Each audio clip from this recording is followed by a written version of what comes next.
ലക്ഷ്മി ദേവി ഒരിക്കൽ സ്വർഗം വിട്ടുപോയി. അതെന്തുകൊണ്ടാണെന്നറിയാമോ? എല്ലാവരും ശാന്തമായി കേൾക്കണേ.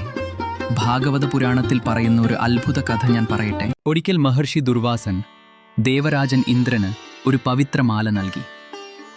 ആ മാല ലക്ഷ്മി ദേവിയുടെ അനുഗ്രഹശക്തിയാൽ നിറഞ്ഞിരുന്നു. പക്ഷേ അഹങ്കാരത്തിൽ മുങ്ങിയ ഇന്ദ്രൻ ആ മാല ആദരവോടെ സ്വീകരിച്ചില്ല.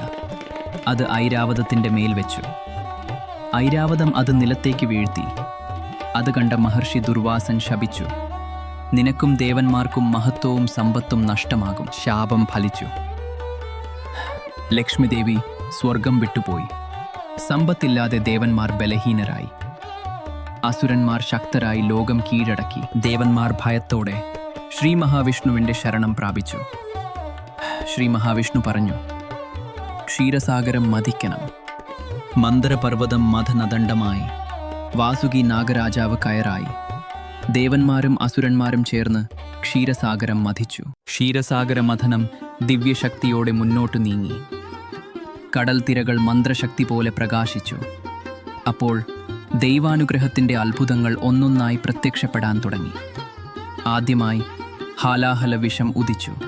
പ്രപഞ്ചം മുഴുവൻ വിറച്ചു. അതിനുശേഷം കാമധേനു പ്രത്യക്ഷമായി. ദിവ്യകൃപയുടെ രൂപമായി. ഉച്ചൈസ്രവസ് ഉയർന്നു. സ്വർഗീയ വേഗത്തിൻ്റെ പ്രതീകമായി. കൗസ്തുഭമണി തെളിഞ്ഞു. പ്രകാശത്തിൻ്റെ ദിവ്യരത്നമായി. കൽപ്പവൃക്ഷം ഉദിച്ചു.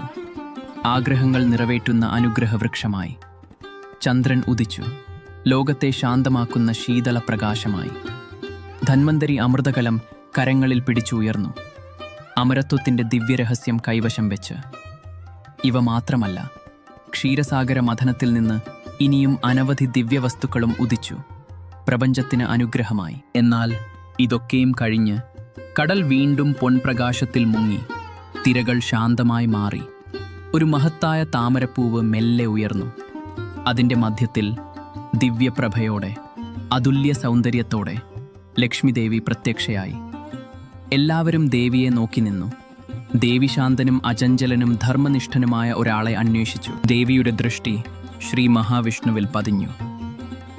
അദ്ദേഹം സമാധാനമായി നിലകൊണ്ടു.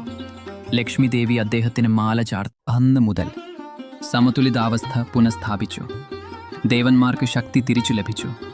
ലോകം വീണ്ടും പ്രകാശിച്ചു. ലക്ഷ്മി ദേവി സമ്പത്തിൻ്റെ രൂപം മാത്രമല്ല, അവൾ ശുദ്ധിയും വിനയവും ദൈവാനുഭൂതിയുമാണ്. ശ്രീ മഹാവിഷ്ണു ധർമ്മത്തിൻ്റെ പ്രതീകമാണ്. ധർമ്മം നിലനിൽക്കുന്ന ഹൃദയത്തിൽ ലക്ഷ്മി ദേവി ശാശ്വതമായി വസിക്കും. അഹങ്കാരം വരുന്നിടത്ത് അനുഗ്രഹം നിലനിൽക്കില്ല. ഹൃദയം കടുപ്പമായാൽ ദൈവകൃപ അകന്നുപോകും. പക്ഷേ ഭക്തിയും വിനയവും ഉള്ളിടത്ത് ലക്ഷ്മി ദേവി സന്തോഷത്തോടെ വസിക്കും. ശാന്തിയും ധർമ്മവുമുള്ള മനസ്സിൽ ദൈവാനുഗ്രഹം ശാശ്വതമായി നിലനിൽക്കും. ലക്ഷ്മി ദേവിയുടെയും ശ്രീ മഹാവിഷ്ണുവിൻ്റെയും അനുഗ്രഹം നിങ്ങൾക്കുമുണ്ടാകട്ടെ. ഈ കഥ ഇഷ്ടമായെങ്കിൽ ലൈക്ക് ചെയ്യൂ. കമൻറ്റിൽ ശ്രീ മഹാലക്ഷ്മി എന്നെഴുതൂ. ഭക്തിയോടെ പങ്കുവെക്കൂ. ഇനിയും ഇങ്ങനെ ദിവ്യകഥകൾക്കായി പിന്തുടരാൻ മറക്കരുതേ.